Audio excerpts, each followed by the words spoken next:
Yang masuk bro. Yang dia perfect ini pertalang.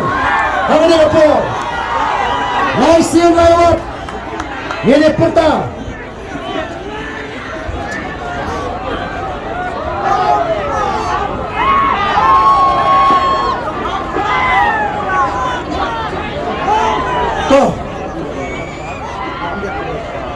Toh ini pertalang. Toh agak jing sisa. Toh ya yang baru kibawan mengkesan. Kita ibilan sesuatu bro.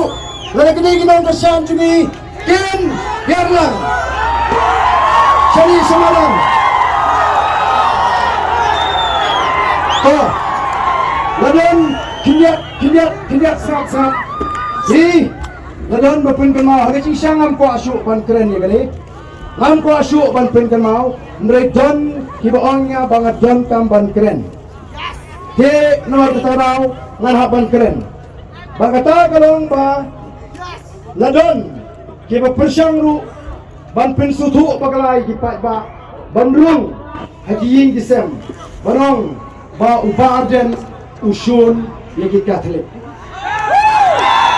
Dia snap man batai.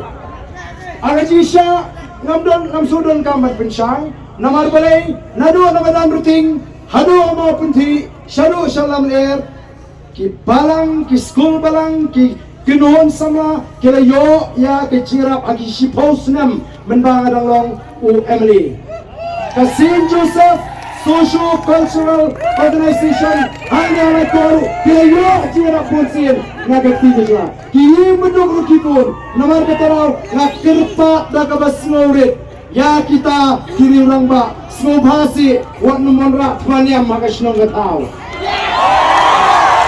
wat numonra tmaniam makajat menriu ngilong koi kajat menriu kacimani play kajungi kadai kajing srotu jungi nginumia srut nginumia lekma paramgi namar katma kajungi kalong ikiwei pat kibriu gimana bar jaga jela kajungi kibuan ban tukno ya kahap kajungi ngada snosi bakal hiap dor aduk kata gergom dalam election bat ngarong ipi nani sekamat lada don manu buandrung hagi ying gisem gijopi kibuan ban terus pisah pat di kita kibriu pun pulit namar kaan terlihat dalam tengah ini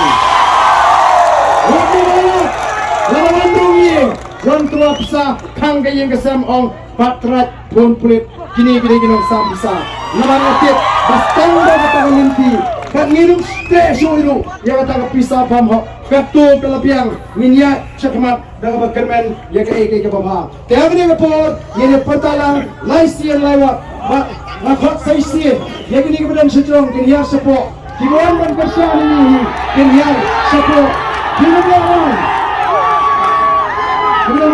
kini ini baru kini amut dia imat kini penajong dia kini dicari tambah kikuat ring mobile ton ailak iki dia tu hari ini kapor ini pertalang laisian lewat halkra